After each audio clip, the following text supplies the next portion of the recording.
요즘 뉴스를 보기가 되게 두려울 정도입니다. 어떻게들 서로들 미워하고 패를 지어 싸우는지 그냥 시간마다 사건과 소식들이 쏟아져 나오는 걸 봅니다.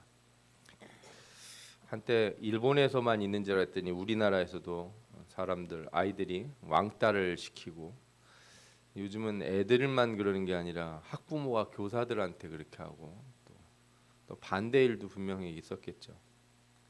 군대에서 일들은 뭐 너무나 이제 당연시 됐는지 드라마로 나와도 하나 이상하지가 않은 거예요. 직장에서는 이런 문제로 사람들이 회사를 떠나거나 심지어는 그냥 모든 관계를 포기하고 그런 일까지 생깁니다. 이런 문제 다 어디서 나왔겠습니까? 다 죄에서부터 나왔습니다. 죄를 범하면 하나님과 관계가 끊어지는데 하나님과의 관계가 끊어진 사람들은 사람들 사이의 관계도 결코 좋을 수가 없습니다. 정확히는 자신의 이익과 유리함, 편함에 따라서 사람들이 친구를 사귀고 또 가까이 지내고 그런다는 거죠. 그러나 이런 관계는 결코 참된 관계가 아닙니다. 그 관계를 단절하거나 패를 나누는 거 뭐 이런 거 있죠. 이거 다 죄의 본성이다 이렇게 저는 말씀드릴 수가 있어요. 애들도 이런 걸 얼마나 잘 아는지 그냥 툭하면 아이들끼리도 절교해 그래놓고 또 만나서 놀다가 또 툭하면 또 절교해 그래요. 근데 이게 뭐 서로 사이가 안 좋아지는데 뭐 무슨 적당한 이유가 있는 게 아니에요. 좀 애가 뭐 생긴 게 어떻다고 뭐 집이 어느 집에 산다고 키가 어떻고 학력이 어떻고 뭐 이런 걸로 사람들끼리 서로 밀어내고 또 끌어당기고 그러지 않습니까? 왜 그렇게 할까? 이런 생각을 좀 해보게 돼요. 요즘 시대가 그래서 이런 단절의 시대다 저는 이런 말씀을 드리고 싶어요. 나하고 같이 내 편 대주는 사람들 막 찾느라고 서로들 난리예요. 편을 만드느라고. 그리고 내 편이 아닌 사람들은 다 어떻게 해야 돼요? 욕하고 막 못 살게 굴고 완전히 파멸을 시켜야 된다고 생각해요. 그래서 누가 그러더라고요. 우리나라 정치에도 양 끝단만 남았다는 거예요. 서로 상대방이 완전히 죽어야 된다고 생각하는 사람들만 남았고 중간에 있는 사람들이 없다는 거예요. 요즘 헤어지는 일도 너무 쉬워요. 그죠? 어쩌면 너무 헤어지는 일이 쉬우니까 아예 관계를 안 만들려고 하죠. 또 인격적인 관계 안 만들지만 또 외로우니까 어떻게 해요? 동물도 기르고 어떤 사람들은 인터넷에다가 뭘 만들어서 가상에 있는 존재들을 인격화하고 관계를 맺는 거죠. 저는 아이 안 낳는 것도 어떤 생각이 드냐면 물론 경제적으로 어려움이 있다는 거 다 압니다. 사상 사는 게 참 어렵다는 거. 근데 한편으로 이런 것도 있는 것 같아요. 나 닮은 아이들 만나는 걸 어려워하는 것 같아요. 나 닮은 아이들 나올까봐 나 같은 사람. 그러면 어떤 얘기가 돼요? 나는 나 자신하고도 인격적인 관계를 맺기를 두려워하는 건 아닌가? 그죠? 가족들끼리 싸우는 이유들이 그런 거 아니겠어요? 나하고 가장 비슷한 사람하고 인격적 관계를 맺는 게 힘든 거예요. 나하고 가장 비슷한 사람들하고. 그러면서 나를 지지해주는 내 편은 없는가 이렇게 세상에서 자꾸 찾아다니는 거죠. 저는 오늘 이런 관계 단절의 시대, 편을 가르는 시대, 진짜 하나님 주시는 은혜가 무엇인가? 우리는 어떻게 이런 문제들을 해결해야 되는가? 그리고 누가 나의 편에 서 주실 때 이런 문제들을 우리가 이겨나가고 변화시켜 나갈 수 있는지를 한번 같이 생각해 보려고 합니다. 성경에 보면은 이렇게 관계의 단절, 소위 이렇게 외면당하고 왕따당하는 사람들 얘기가 많아요.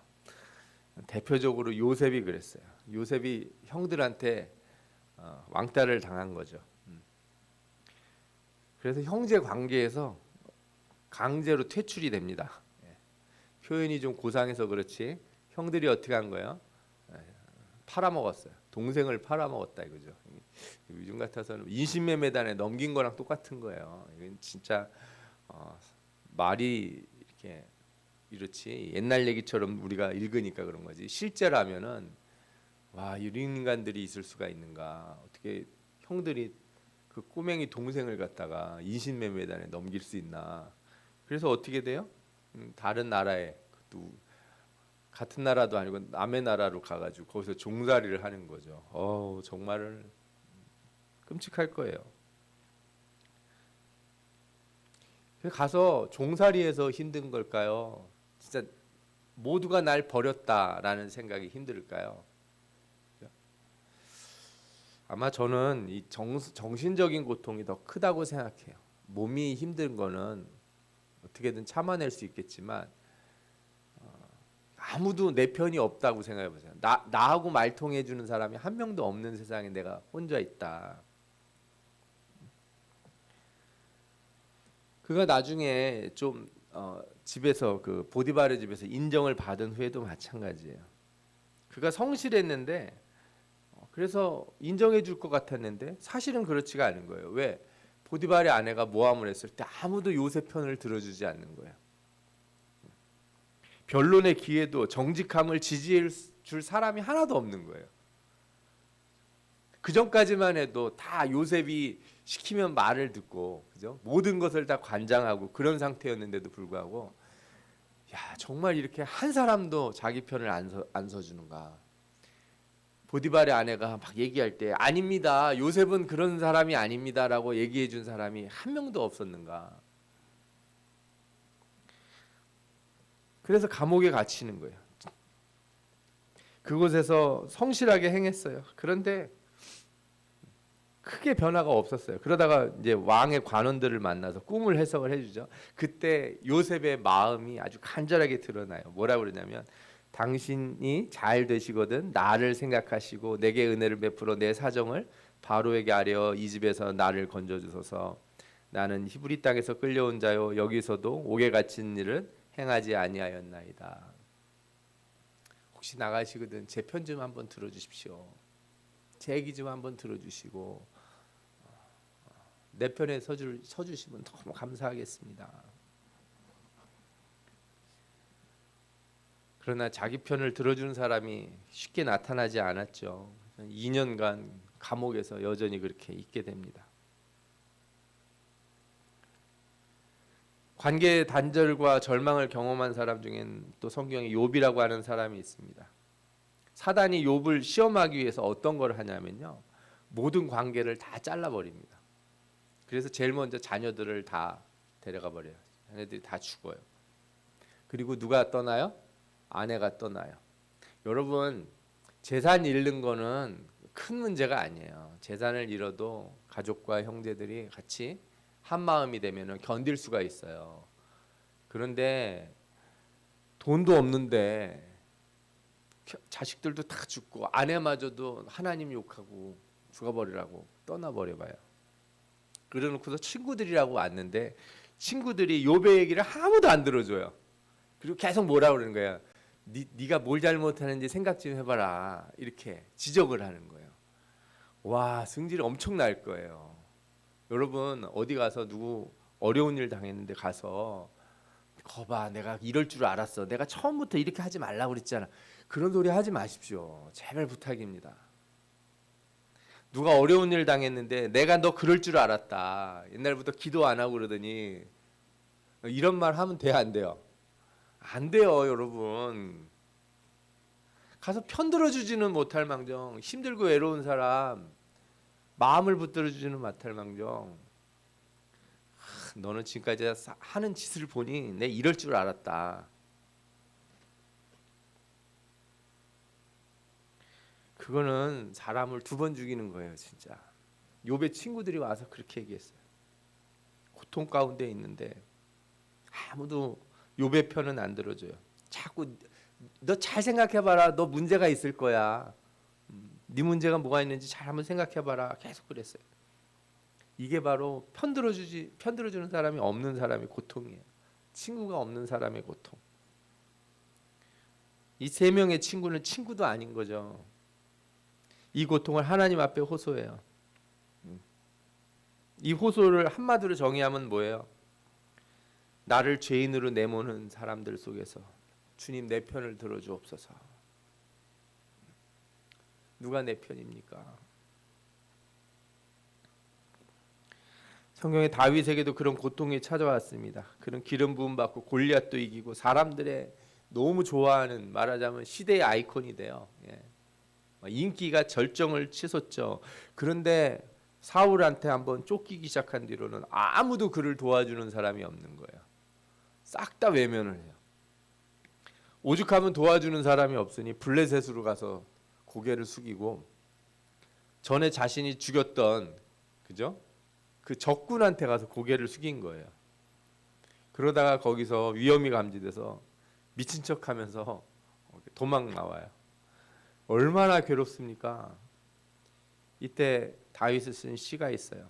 주의 얼굴을 내게서 숨기지 마시고 주의 종을 놓아여 버리지 마소서. 주는 나의 도움이 되셨나이다. 나의 구원의 하나님이여, 나를 버리지 마시고 떠나지 마소서. 내 부모는 나를 버렸으나 여호와는 나를 영접하시리이다. 모두가 다 외면하고 부모마저도 날 버린 것 같을 때 주님 나를 도와주옵소서.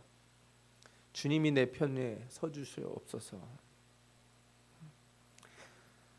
주님과의 관계만 잘 된다면 내가 견딜 수가 있습니다.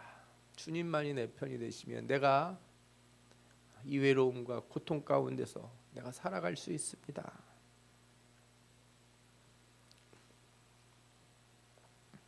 하나님이 주시는 복이 무엇인가 우리가 생각할 때 우리가 여러 가지 축복들에 대해 보지 않았습니까? 그러나 제일 근본이 뭐냐? 하나님과 온전한 관계, 바른 관계를 맺는 거예요. 세상이 다 날 버려도 하나님은 내 편이시고 나를 버리지 않는다는 확신. 하나님이 나와의 관계를 절대 끊지 않는다. 나의 소리를 외면하지 않는다는 것을 알고 믿고 그것을 붙들고 기도할 수 있는 것, 그것이 바로 축복의 본질인 줄 믿습니다. 여러분들이 이 놀라운 축복을 반드시 붙드시는 그런 성도들 되시길 축원합니다. 우리는 앞에 나온 사람들의 이야기 끝을 대부분 다 압니다. 요셉은 형들이 자신을 끊어냈지만 어떤 외로움 속에서도 하나님과의 관계, 하나님이 내 편이 되어 주실 것을 믿었어요. 그래서 보디발 아내의 유혹을 뿌리친 거예요. 하나님과의 진실한 관계에만 매달린 거죠. 여러분 잘 생각해 보십시오. 하나님이 내 편이 되어 주신다고 믿는 사람이 거짓된 방법으로 세상의 사람들을 내 편으로 삼으려고 하면 안 돼요. 제가 사업하는 사람들도 보면 조금만 잘 되면 이 사람들하고 관계를 유지하느라고 돈을 그렇게 써요. 하나님과의 관계를 온전하게 하느라고 시간과 돈을 쓰는 게 아니라 내가 저 사람하고 좀 친해지면은 나한테 도움이 될 것 같으니까 가서 뭐 밥도 먹고 술도 마시고 골프도 치러 하고 그런데 시간 쓰고 그 거짓된 관계들을 막 붙들려고. 여러분 진실된 관계라고 하는 거는요, 하나님과의 관계가 온전히 된 뒤에 만나는 사람들 속에서 형성이 되는 겁니다. 만약에 요셉이 내가 이 여자가 날 도와줄 것 같다, 이 여자가 내 편이 돼줄 것 같다 이렇게 생각했다면 요셉은 끝났어요. 거기서 거짓된 관계들은 우리를 완전히 망가뜨리는 거예요. 진짜 내 편이 되어주실 하나님을 못 붙들고 엉뚱한 사람들 붙들고 내 편 돼달라고 엉뚱한 사람들 쫓아다니며 돈 쓰고 엉뚱한 사람들 만나면서 시간 쓰는 건 그거는 망하기 딱 좋은 길이에요. 오직 하나님과의 관계가 바로 될 때만이, 하나님만이 내 편이 되어주실 때만이 그것이 축복이 되는 줄 믿습니다. 아멘. 예. 그거를 경험하셔야 돼요. 그거를. 세상 사람들이 나 버리면 나 그냥 끊어지고 저들이 안 도와주면 나는 그냥 굶어 죽을 것 같은 생각 가지고서 벌벌 떨면요, 절대로 하나님 만날 수 없습니다. 욥도 고통 가운데 마지막에 하나님을 만나요. 그의 호소 가운데 하나님이 나타나셨고, 그리고 하신 말씀이 뭐예요? 욥의 편을 들어주시는 거예요. 여호와께서 대만 사람 엘리바스에게 이르시되 내가 너와 내 두 친구에게 놓아노니 이는 너희가 나를 가리켜 말한 것이 내 종 욥의 말과 같이 옳지 못함이라. 손을 들어줘요. 누구 손을 딱 들어주세요? 욥의 손을 들어주시는 거예요. 그리고 뭐라 그래요? 친구들에게 욥에 가서 사과하고 너 제사를 드려라. 그러면 욥이 너희들 위해서 기도해 줄 거다. 그때 내가 너희들 용서해 주고 욥의 기도를 들어줄 것이다. 이렇게. 욥은 고통 가운데 있었지만 하나님은 그를 버리지 않으셨고, 하나님은 욥과의 관계를 끊지 않았어요. 그리고 마지막에 그의 편을 들어주심으로써 욥의 정당함을 인정해 줍니다. 사단 앞에서도 욥의 손을 들어주신 거예요. 그래서 욥은 다시 축복을 받습니다. 모든 잃어버린 것 이상의 갑절의 복을 받아요. 그러나 가장 큰 복이 무엇입니까? 하나님이 욥의 편이 되어 주신 거. 그게 제일 큰 복인 거예요. 잃어버렸던 거 두 배로 는 게 좋은 게 아니고요. 하나님이 내 편이시구나. 내 고통 가운데 내 소리를 들어주시고 억울한 가운데 내 편을 들어주시는구나. 그런데 우리는 말씀들을 보면서 이런 생각이 들어요. 목사님, 욥이나 요셉은 다 정직하고 똑바로 산 사람들이잖아요. 저는 사실 그런 사람이 아니라서 하나님이 내 편 들어주실지 잘 모르겠어요. 제가 똑바로 한 게 없어서 제가 지금까지 잘한 게 너무 없습니다. 그런데도 하나님이 내 편 들어주실까요? 요한복음 4장에는 사마리아로 가신 예수님 행적이 나오는데, 거기서 아무도 오지 않는 시간에 물을 길러 온 한 여자를 예수님이 만납니다. 여자가 어떤 사람인지 성경엔 잘 안 나오는데 한 가지 힌트가 나와요. 예수님이 그녀의 마음을 열기 위해서 질문을 하죠. 남편을 불러오라 이렇게 얘기를 해요. 그랬더니 나는 남편이 없습니다. 이 여자가 얘기를 해요. 무슨 소리예요? 나는 내 편이 하나도 없습니다. 나는 같이 물 길러 올 사람도 없고 나를 지지해주고 나를 믿어줄 남편도 없습니다. 그랬더니 예수님 뭐라 그래요? 그래, 네 말이 맞다.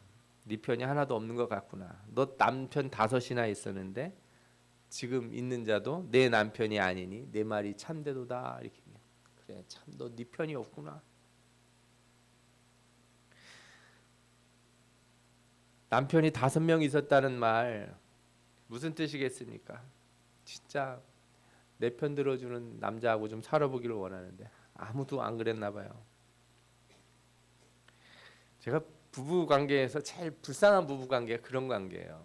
어디 가서 이렇게 아내가 남편 이렇게 깔아내리고, 그죠? 남편이 아내 깔아내리는 이런, 이거 제일 나쁜 거예요.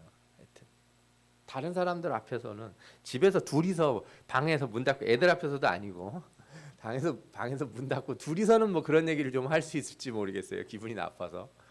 사람들 앞에서 그러면 안 되잖아요. 이 세상에서 아무도 나를 안 지지해줘도 나를 지지해줄 마지막 사람이 있어야 된다면 누구겠어요? 그게 가족이어야죠. 아내고 남편인 사람이, 저 자식이고 부모고 형제인 사람들이 날 지지해줘야지 누가 날 지지해주겠습니까?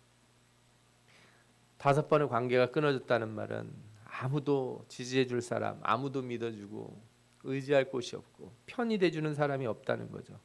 오죽하면 마을 사람들과도 그런 좋은 관계를 맺지 못해서 아무도 없을 때 우물에 나왔겠습니까? 주님이 그런 여자를 찾아오신 거예요. 관계의 상처 속에 살고 있는 사람, 여전히 참되지 못한 그런 삶 속에 있는 여자. 그러나 그 여자 속에 한 가지 좋은 게 있었어요. 뭐예요? 참된 관계, 하나님과의 참된 관계를 갈망하는 마음이 있었어요. 그래서 이 여자가 제일 먼저 질문한 게 뭐예요? 예배할 곳이 어디입니까? 예배할 곳이 어디입니까? 나는 내 편 들어준 사람은 한 명도 없는데 나는 하나님이 내 편 들어주실 것 같아서 난 예배하고 싶습니다. 하나님을 만나고 싶습니다. 예수님이 왜 일부러 사마리아까지 가서 일부러 그 시간에 거기서 기다리고 계셨겠어요? 하나님과의 참된 관계를 소망하는 사람을 하나님은 버리지 아니하시는 줄 믿습니다. 아버지께 참되게 예배하는 자들은 영과 진리로 예배할 때가 오나니 곧 이때라. 아버지께서 자기에게 이렇게 예배하는 자들을 찾으시느니라. 하나님이 찾으신다는 거예요. 세상에서 내 편 찾지 않고 성전에 와서 하나님 앞에서 주님 내 편 내어 주옵소서 이렇게 하는 사람을 하나님이 찾으신다는 거예요. 하나님은 영이시니 예배하는 자가 영과 진리로 예배할지니라. 오늘 여러분 이 자리에 영과 진리로 예배하러 오신 줄 믿습니다. 영과 진리로 예배하는 자들이 하나님과 참된 관계를 맺는 줄 믿습니다. 인생의 모든 관계에서 실패했을지라도 세상의 모든 것에서 끊어지고 아무도 내 편 들어주는 사람 없고 아무도 나를 지지해주는 사람 없을지라도 내가 온전히 주님 앞에 나와 주님 앞에 손을 들면 주님이 나를 붙드시고 우리가 하나님과의 참된 관계로 나올 줄 믿습니다.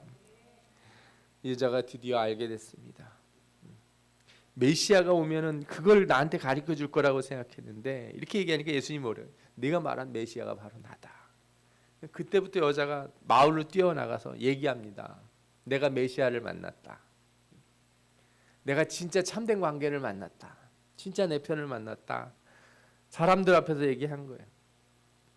그리고 사람들이 모두 나와서 예수님을 만나게 되는 거죠.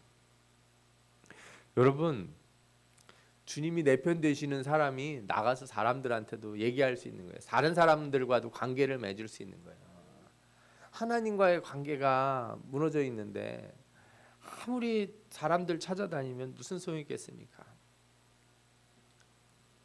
저는 정말 이런 얘기 들을 때마다 속상해요. 사람들이 참 외롭다, 쓸쓸하다, 친구 하나 있었으면 좋겠다. 아니 결혼해서 사는 사람들도 그런 소리를 해요. 참 안타까워요. 도대체 자기네 주변에 있는 사람들과 왜 그러면 참된 관계를 못 맺었을까? 그래서 어디서 진짜 마음에 드는 사람 만나서 진짜 좋은 친구 하나 새기면 다 문제가 해결될까요? 천만의 말씀입니다.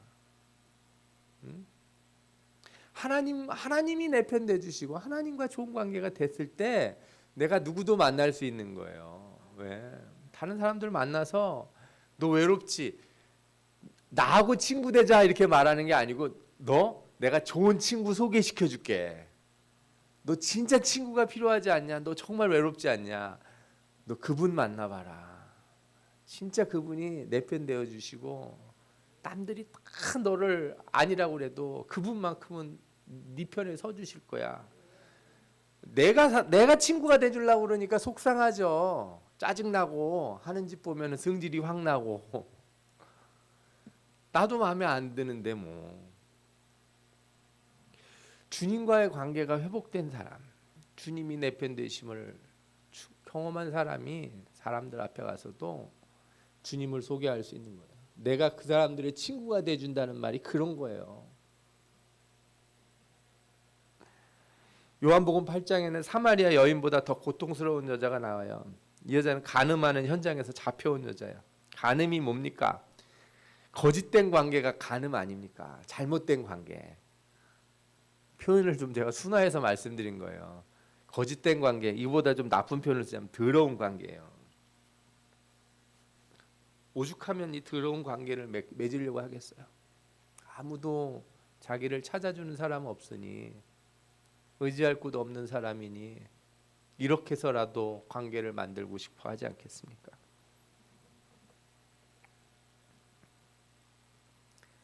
그런 그녀가 거짓된 관계로 행복을 얻었을까요? 아닙니다. 거짓된 관계의 끝은 절망밖에 없어요. 다 드러났습니다. 거짓된 관계가 드러나니까 부끄러움을 당해요. 사람들이 끌고 왔어요. 성전 마당에 내팽개 칩니다. 진짜 아무도 도와줄 사람이 없는 거예요. 내 인생이 어쩌다가 여기 왔는지 내 얘기 들어줄 사람이 하나도 없는 거예요. 사람들은 다 욕만 하는 거죠. 왜 더럽게 사냐고. 누가 내 얘기 한번 들어줬으면 좋겠는데 내 인생 산 얘기 좀 들어주면 내가 죽더라도 속이 시원할 텐데, 그죠? 네. 완전히 외톨이가 돼서 모두가 외면하는 상황 앞에 길바닥에 내동댕이 쳐진 사람, 그 여자가 바로 요한복음 8장에 나오는 여자예요. 이런 상황에서 딱 한 사람이 그녀 편을 서줍니다. 다 돌을 들고 그녀를 완전히 관계에서 끊어내려고 할 때 딱 한 사람만이 그래도 내가 네 편을 대줄게. 남들이 다 손가락치라고 외면할 때 내가 너의 편에 서주겠다. 그리고 그녀 편에 서서 한 말씀을 하세요. 너희 중에 죄 없는 자가 먼저 돌로 치라. 사람들이 다 떠났습니다. 그렇지만 예수님이 여전히 그 자리에 계세요. 그리고 뭐라고 말씀하세요? 나도 너를 정죄하지 않는다. 내가 네 편이야. 그러니까 이제는 그렇게 하지 말고 바르게 살아.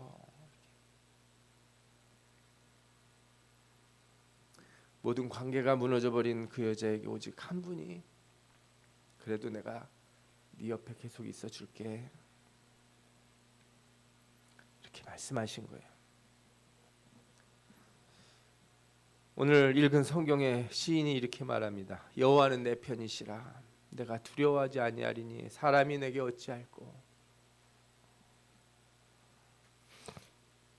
개인적으로 이 말씀을 제가 발견한 건 군대에 있을 때예요. 군대에 갈 때 이렇게 교회 청년들이 손바닥만한 포켓 성경을 줘요. 신약 성경의 뒷부분에 시편이 이렇게 달려 있는 걸. 화장실에 가서 몰래 이렇게 읽다가 구절을 발견하고 울었어요. 하나님이 내 편이시구나. 우리가 혼자 있을 것 같을 때, 직장 속에서, 사회에서 아무도 내 편 안 들어주는 것 같고, 나만 혼자 열심히 싸우는 것 같고, 집에 문제가 있어도 기도는 나만 하는 것 같고, 그죠? 아무도 같이 협력하지 않는 것 같고, 주님의 교회에서 기도할 때마다 그럴 느낌이 날 때가 있어요. 그러나 여러분, 하나님이 여러분 편이 되어 주신 줄 믿습니다. 세상 사람들은 뭐라고 그래도 하나님이 내 편이세요. 설사 가족이 나와 같이 함께하지 않은 것 같아도 여러분들 하나님이 내 편이시니까 염려하지 마시고 감사함으로 기도하시기 바랍니다. 절대로 하나님이 내 편 되시기 전에 사람들과 편만 들지 마세요. 사람들을 의지하지 마시고 세상에서 나 도울 자 누군가 이렇게 찾아다니지 마십시오. 주님하고 온전한 관계를 맺은 뒤에 만나는 사람들, 오늘 말씀에 뭐라고 나와요? 여호와께서 내 편이 되사 나를 돕는 자들 중에 계시니. 아멘. 예. 나를 돕는 자들 중에 주님이 계셔야 되는 거예요. 주님이 내 편이 되셔서. 거기 주님이 없으면 그들은 나를 돕는 자들이 아닌 거예요. 겉으로는 나를 도와주는 것 같지만 결국에 같이 놀자, 세상에 가서 나와 함께 즐기자, 이런 거죠. 세상의 거짓된 관계에 매몰돼서 주님을 내 편으로 만들지 못하는 사람들, 거짓된 관계에서 오는 건 잠시의 위안이고 결국에는 의심이 생기고 미움이 생기고 또 분쟁이 생기고 또 헤어지고, 그래서 더 괜찮은 사람 없나, 진짜 나 요번에 날 도와줄 사람 없나, 정말 믿을 만한 사람 없나 찾아다니게 됩니다. 그러나 주님이 주시는 참된 관계는 영원한 기쁨인 줄 믿습니다. 그분이 우리 편이 되어 주실 때는 그냥 한 번 하시다가 이번에는 절교야 그러다가 또 다시 만났다가 이런 분이 아니에요. 헤어졌다 사귀었다가 그러는 그런 관계가 아니에요. 밀당의 관계가 아니에요. 세상 모든 사람들이 외면하는 날이 와도, 부모 형제가 나를 관계를 끊는다는 날이 와도 끝까지 내 편에게 해주시고, 세상 모든 사람들이 돌멩이를 들고 나를 치려고 해도 내 편에 서 주시는 분이 주님이신 줄 믿습니다. 아멘. 이 내 편 돼 주시는 하나님 만나시고 그분이 주시는 축복, 함께 하시는 복, 나를 지지해 주시는 그 복을 여러분들 모두가 누리시는 그 축복의 사람들 되시기를 축원합니다. 아멘. 우리 같이 기도하겠습니다.